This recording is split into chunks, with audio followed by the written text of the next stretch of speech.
soul body, manufactured out of your spiritual essence by your soul, is going to be the manger for your divine birth. And oh, there are so many counterparts of this in the human world, so many imitations of it every day. But the genuine return to source and the birth of the realization of Christ will come only after your soul body has been prepared for you.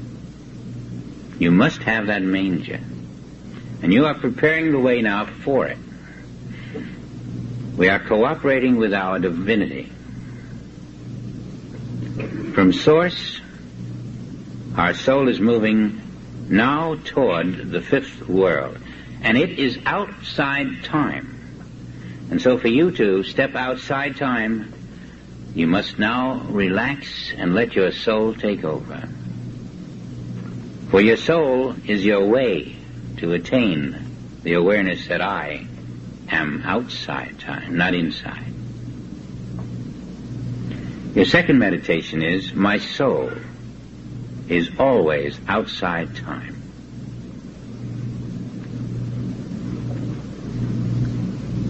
My soul is outside time. And so on the day that you awaken in the morning and realize my soul is outside time, you will move through that day living out of your soul, which is outside time, instead of in your mind, which is inside time. That will be the second day's meditation. Try to get the feeling now of rising above mind to soul. This is largely what was meant by keep your conversation in heaven.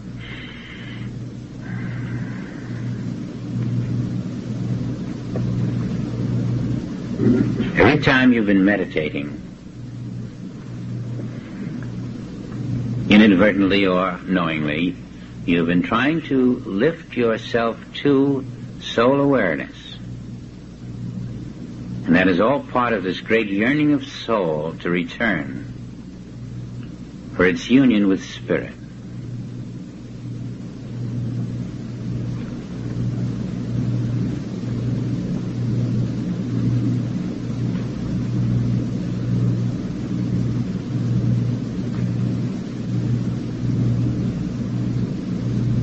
The entrance to the first heaven should be the normal progression of each individual upon what is called human death. But without the awareness of soul, we must go back to another time track, and another time track, and another time track. And all these time tracks are invisible one to the other. If you could see now, with cosmic vision, you would see your life in one time track, and you see another life of yours in another time track, and still another and another. You would see thousands of your own time tracks, all different lives that you have lived. And you would see the lives of others on similar time tracks. And so these time tracks are invisible to us because they're all at different velocities of time. They're so astronomically different that each is invisible to the other. They're not in the past.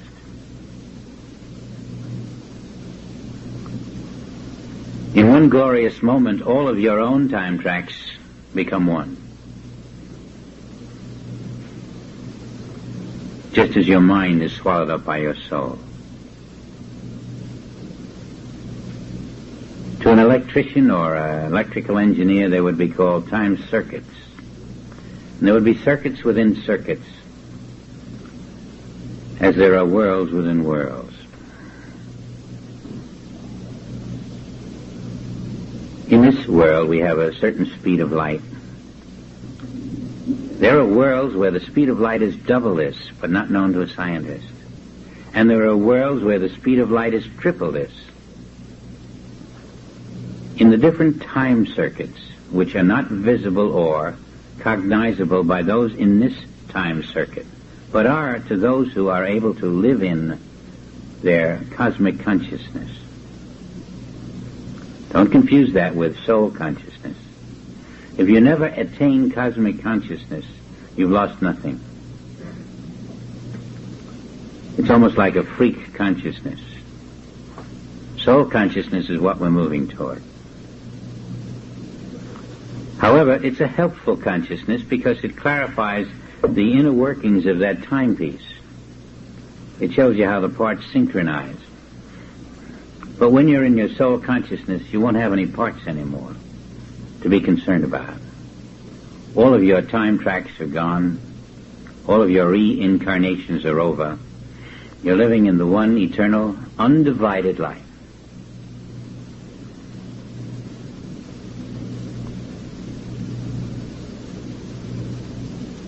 My soul is outside time.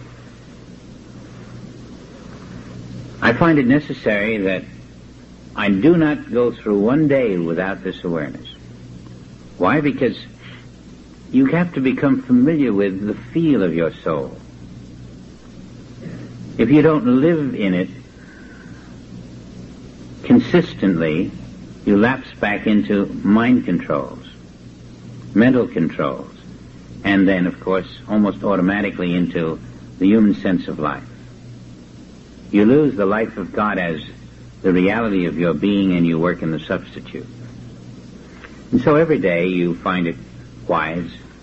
Sometimes the pull is so urgent you don't have much choice. You're reading a book and something just closes your eyes and drops the book for you practically, and there you are. You just have to sit, and you know why. Soul is making its demand. Hey, what about me? Forget that reading down there. And you may be doing many other things and feel this great pull. Respond to it if you can, if there's a way. I mean, find a way to respond, because you might have an urgent direction, guidance, or realization from it. Sometimes the deepening is so intense at that moment and not at other times. So we become very, very responsive to these soul urgings which say, come unto me. And you maybe go flying high mentally, but when this comes, let go and relax and find the inner peace. Let the soul bring you the kingdom. That's what it wants to do. The soul is always manufacturing the essence of your divine body so that you have a vehicle to live in the kingdom.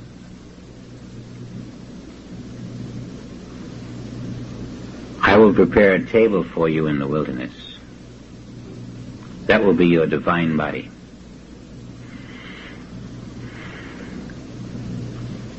Now, you know it's finished.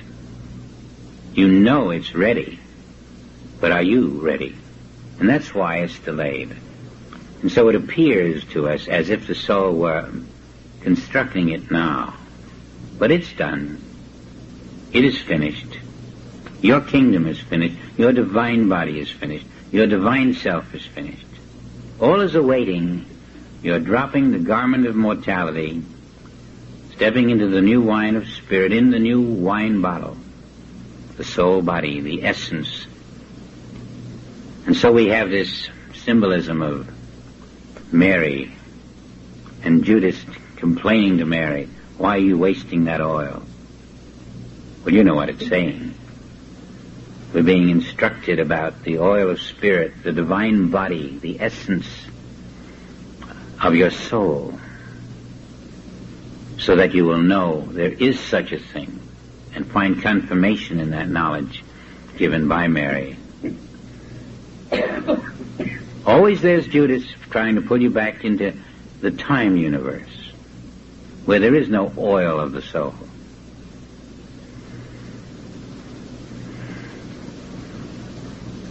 Your third day,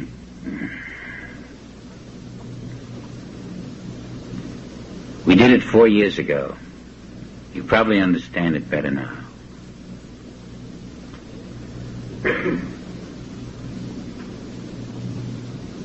All of your life, now we're talking about your real life, all of your life is now. You don't have to wait for tomorrow. There won't be any more of it tomorrow. A million tomorrows won't contain any more of your life than is now, just as a million tomorrows won't contain any more God life than is now. All of the life of God is now. And let's accept the nowness and the wholeness and the fullness of a divine life that does not depend upon tomorrow.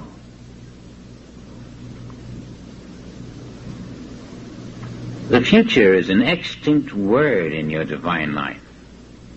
The future is all now in your divine life. And when you accept divine life, you're accepting the totality of what would be called a human future. And you're accepting a life far beyond the end of a human life. This is the life you're going to live in when you step out of this mortal sheath. And it's yours now, but only to the extent that you accept the fullness of it. It was always your life in all of those so-called past incarnating time tracks. You were the divine life that you're coming into understanding now.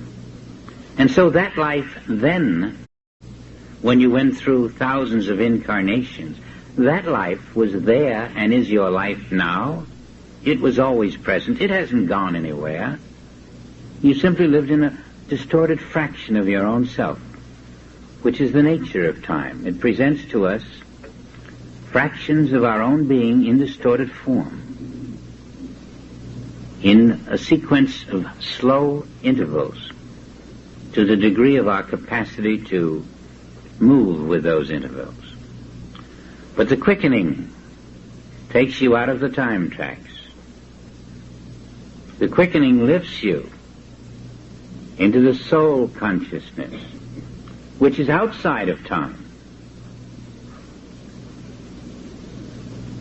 which has a totally different horizon, a limitless horizon.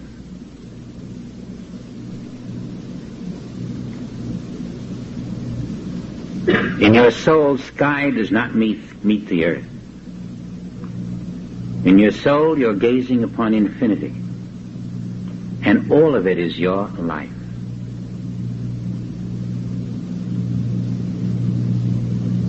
My life is infinite now. My life is eternal now.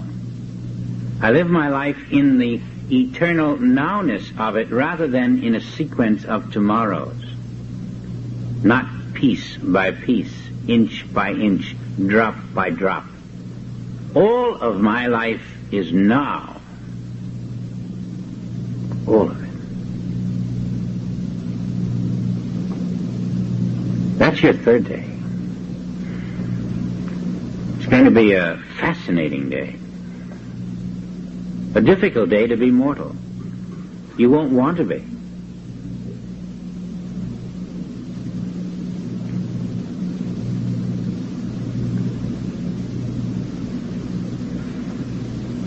And you can see that it is approaching the understanding of Christ I am. Spirit is so gentle with us. Takes us and leads us. That little embryo, in human terms, would be a little older now. He's enjoying the manger. He has more work to be done in his behalf. Maybe he's doing it himself. Maybe that Christ seed is doing its own work, and this is the overflow into the appearance of a mortal world. All my life is now.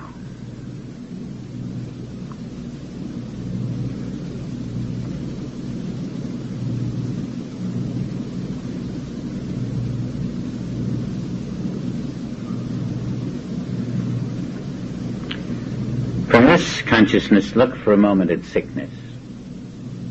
Look for a moment at some form of disability. What are you thinking of? Does it belong to you? Is it not a part of the mortality you are leaving behind? Think of that disability. Where is it? It started in the world mind. And it worked upon you because you were living a human life, in a human form, with a human mind.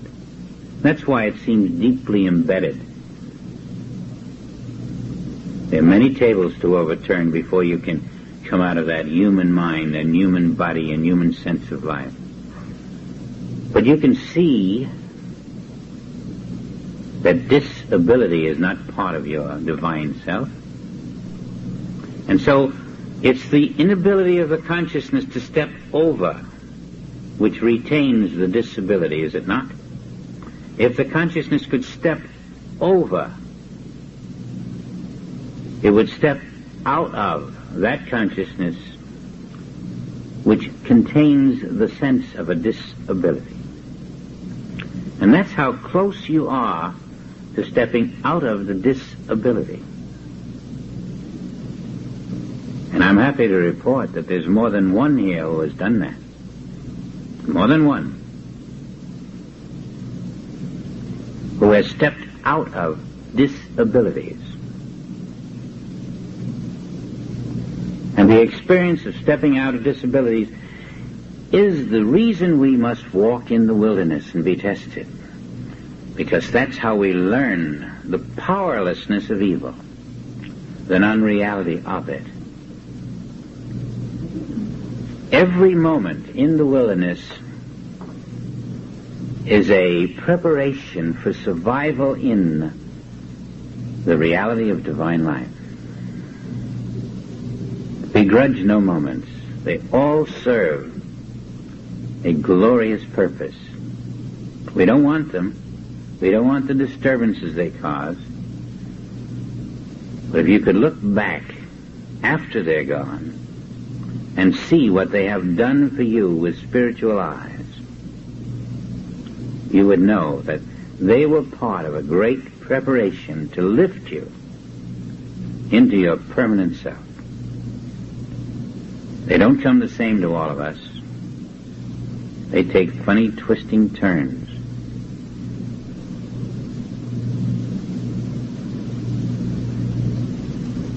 I believe everyone, no matter how high they are, will find that their testing is going to continue. And if you can catch the idea that the testing, no matter how critical, is making it possible for you to live in eternity, you will bear your burden with a different attitude. And even if you can't find the answer of what this specifically is doing for me, please know it's doing something. For one thing, it's making you reach for your soul, because your soul is the way out.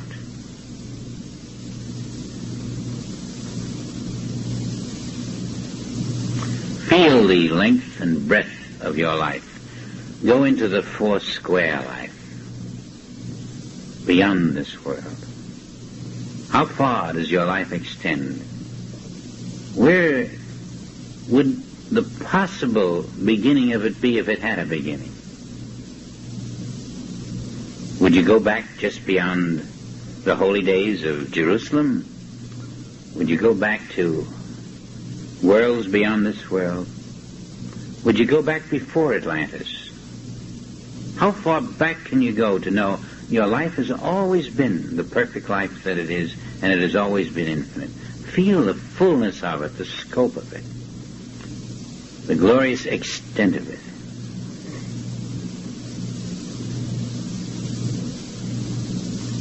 Think of an airplane that goes up 20,000 feet or 30 or 40, and extend your life up with that plane and beyond, where the plane cannot go. Your life is far beyond any plane that will ever fly, far beyond any missile, far beyond any satellite. Your life goes up and up and up and up. Where does it stop? Nowhere. It is endless, and it is all your life Can you feel it?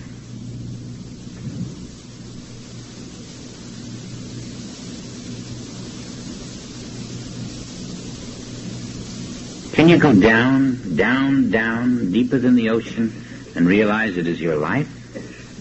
And that there is no hell down there? There is only your perfect life extending and extending and extending, and not even in a circle, just going on and on and on and on, and all your life, not circling back, just going on, infinite and eternal. Yes, your life. That's the life of God, isn't it? Go into tomorrow. What are we waiting for tomorrow when your life is now? Every tomorrow is in your life right here. Feel your tomorrows. Enjoy them. Know them. They will serve you well. Your tomorrows will begin living today if you feel them. Realize the existence that every tomorrow is just an imitation of my eternal life, which extends forever. Now, you'll get leverage from that, I assure you. But you must get it so it's way down deep in your being as an experience.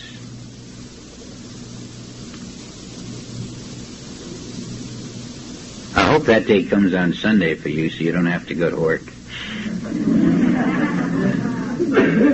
It'll be a beautiful day, really. You won't want to go to work on Monday either.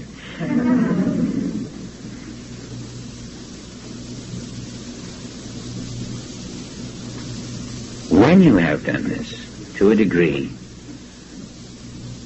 you're simply in a state of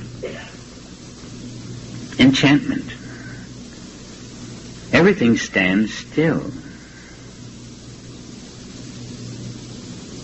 And from it comes that incomprehensible peace, alive with vast expectancy. They go together sometime, the expectancy and the peace.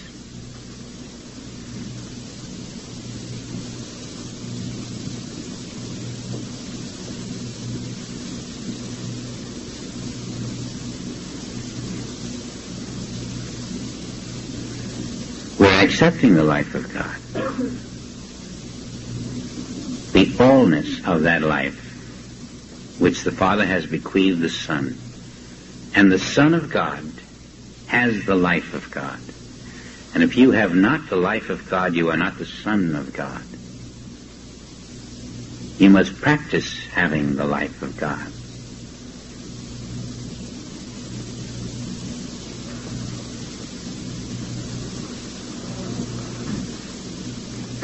And so the way you accept the world around you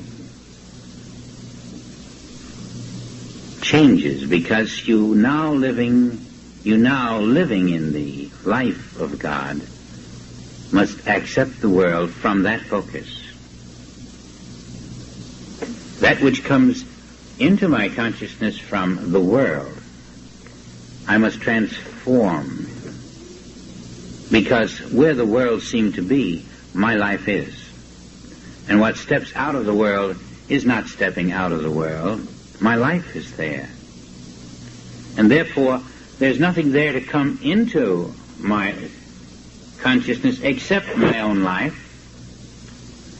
And I must have this feeling then that I am bathing the universe in my life, and I am bathing in that life.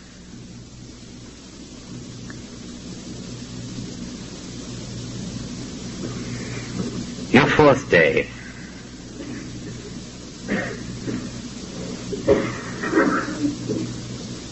Let Christ, your true identity, bathe your life with the life of Christ. Instead of you accepting this is my life, submit yourself to your full identity, to Christ. And let Christ bathe my life. That would be your fourth day. Christ is bathing my life with divinity. This is already the fact, and this fourth day is the resting in the realization that Christ is bathing my life with total divinity. That's your fourth day.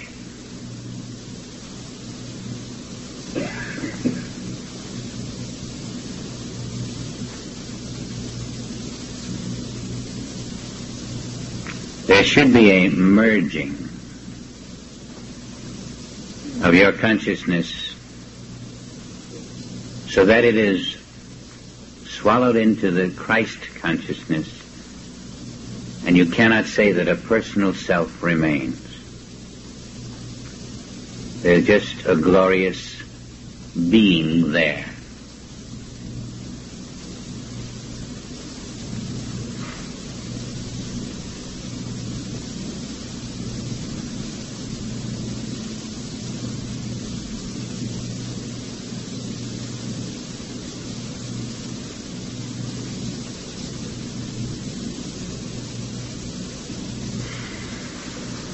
Your fifth day is a return to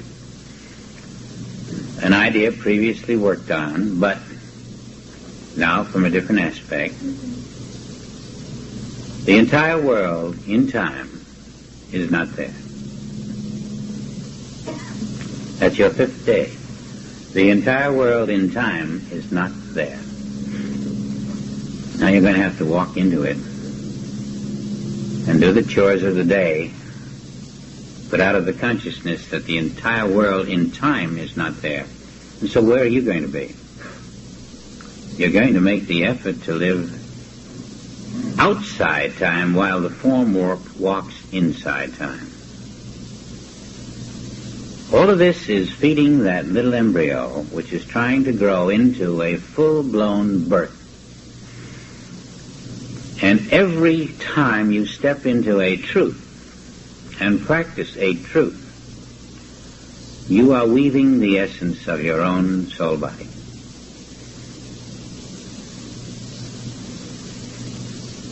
You are making possible the flight of your soul to higher and higher heavens.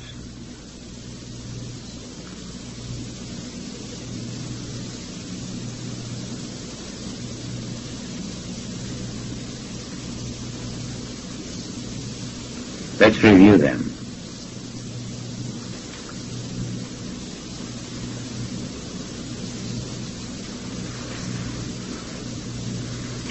I'm going to find it hard to remember where we started.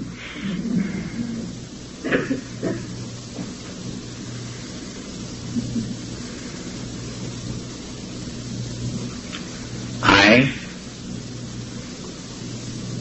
am the divine life, not in time.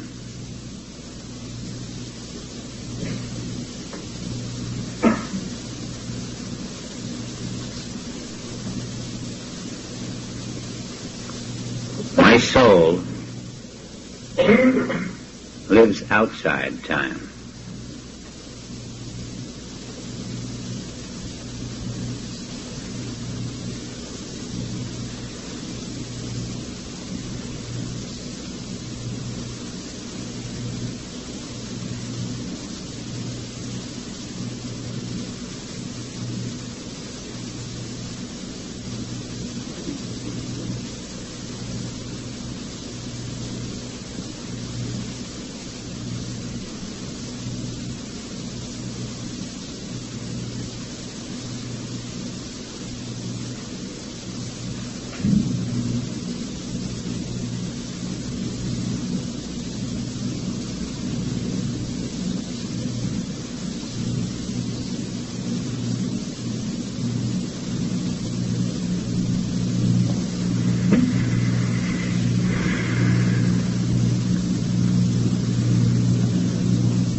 I'm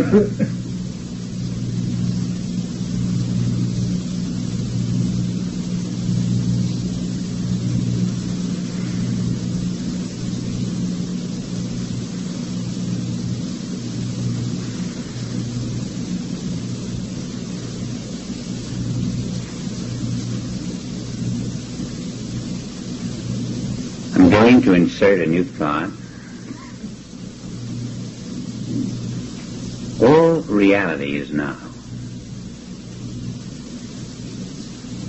All reality is now. Now, it may be someday that you will walk through the experience of death, finding yourself very much alive, and strangely, not too unfamiliar with who and where you are. And I think you will discover that if you meditate on all reality is now, you will find yourself inhabiting many mansions that are unknown to the human sense of life. You see, nothing can be added to reality, and it's all available to your divine life now. So then, all reality is now means that if I rest in my divine life, even though I won't become mentally conscious of it, my divine life, experiencing all of reality, will store this in the memory of my soul, preparing a table for me when I move through the experience of the end of mortal sense. I will find myself in these stored memories in the soul of the reality that is now. I'd like to include this not as an extra meditation for the 5 days in the wilderness, but as something for you to be aware of. All reality is now. You can stop hoping for something good to pop up. All good exists now. And instead of hoping for it to come into your time experience, go into your soul where it is and rest there. And that's how it pops into your time experience. Go into your soul because all reality is there now. And your soul has access to it.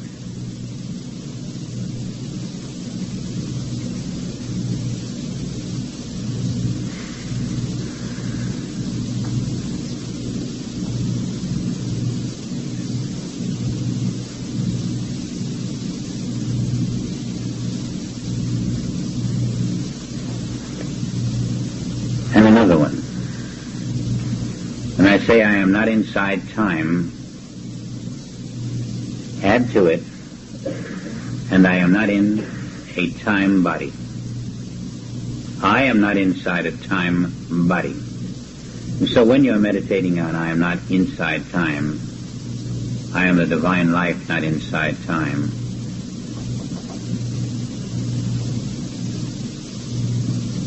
catch yourself if you still think that you're inside this form, because this is a time form. This is a time body. I am not inside this time body. It's doing its job. It's serving its purpose. So is my automobile. I am not inside this time body, except to travel through the time world.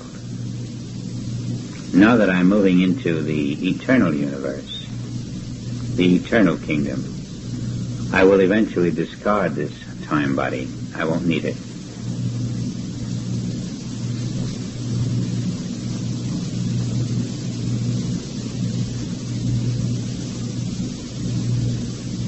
Make those two additions in your daily meditations, but don't include them as extra meditations for the days in the wilderness, because with today we completed 4 classes, so we have 20 days in the wilderness completed for our future meditations.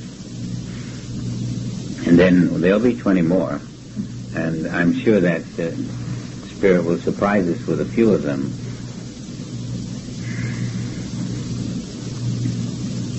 I find it difficult to leave the last meditation, all my life is now. And if you do, I'd like you to remain there with me for a while. It's just home, actually, and why leave home?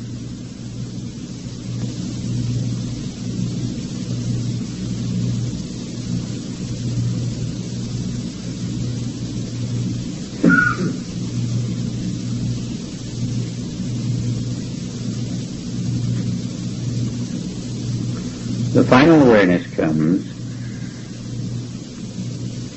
that my divine life is one with the Father. And when the Christ says, I and the Father are one, it means that I am the divine life of the Father. For only the divine life of God in you is one with God. And until you can say confidently, I am the divine life of God, your statement that I and the Father are one is but a phrase, without substance. We're giving substance to that phrase in our consciousness. I am the life of God, and I am that life which is one with God, so I am one with God. When that is your living consciousness,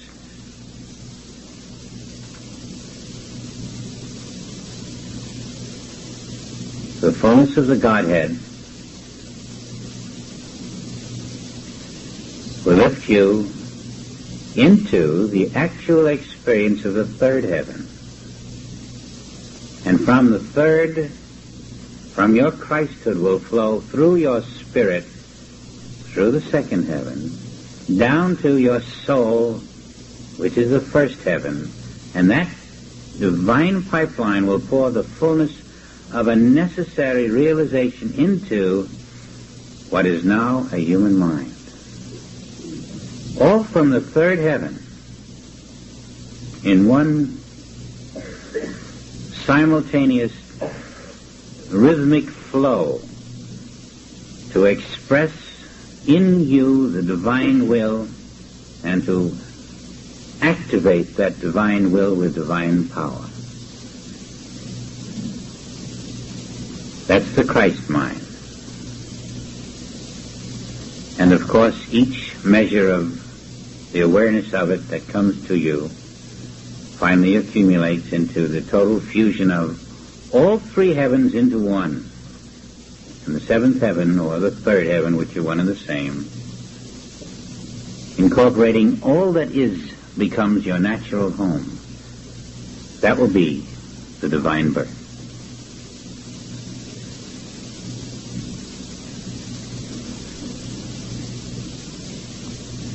This is not a plan for the 40 days in the wilderness alone. This is a plan for the rest of your lifespan. And I am sure that you'll find it is a direct path of light into Christhood realized.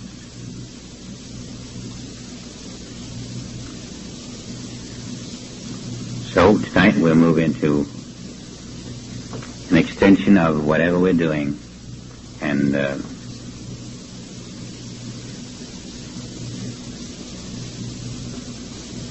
I hope to see some new levels of consciousness lifting all of us into higher awareness of this divine life. We're certainly going to quicken from this point on. Thank you so much.